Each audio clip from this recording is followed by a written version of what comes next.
بسم اللہ الرحمن الرحیم۔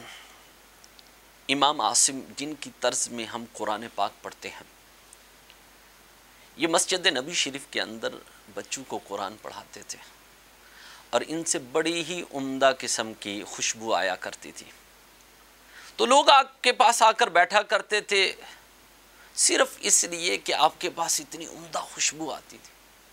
تو لوگ اکثر آ کر سوال کرتے تھے کہ ہم اتنی قیمتی خوشبو منگواتے ہیں، اتنا پیسہ بھی خرچ کر دیتے ہیں، لیکن اتنی عمدہ خوشبو نہیں ہوتی جو آپ کے پاس آتی ہے۔ آپ کیا لگاتے ہیں؟ ہمیں بھی بتائیں، ہم بھی وہ خریدنا چاہتے۔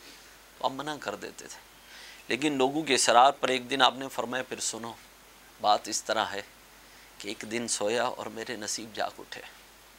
میرے آقا لجپال کریم آقا احمد مجتبیٰ محمد رسول اللہ صلی اللہ علیہ وسلم میری خواب میں تشریف لائے اور آپ نے فرمایا اے امام عاصم، تو میری مسجد نبوی شریف میں بچوں کو قرآن پڑھاتا ہے، ذرا قرآن تو سنا۔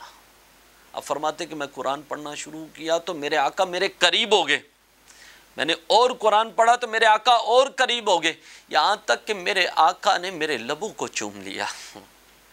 جب سے میرے آقا نے میرے لبوں کو چوما، اس دن سے مجھ سے یہ خوشبو آنی شروع ہو گئی ہے۔ یعنی جو قرآن پڑھاتا ہے میرے آقا اس سے محبت کرتے ہیں۔ اللہ اکبر۔ بلکہ یہاں تک میرے آقا نے فرمایا، آپ نے فرمایا کہ جو قرآن پڑھتا ہے اور دل سے لگن سے قرآن پڑھتا ہے، جیسے جیسے وہ قرآن پڑھتا جاتا ہے اللہ کی رحمت کے فرشتے اس کے قریب ہوتے جاتے ہیں، وہ پڑھتا جاتا ہے اور قریب ہو جاتے ہیں، یہاں تک اس بندے کے لبوں پر اپنے لب رکھ دیتے ہیں۔ یعنی اس کے لبوں کو اللہ کے رحمت کے فرشتے چوم لیتے ہیں جو قرآن پڑھنے والا ہے۔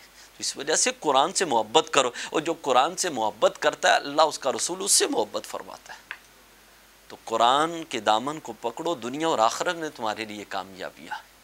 دعا ہے اللہ تعالیٰ عمل کی توفیق عطا فرمائے۔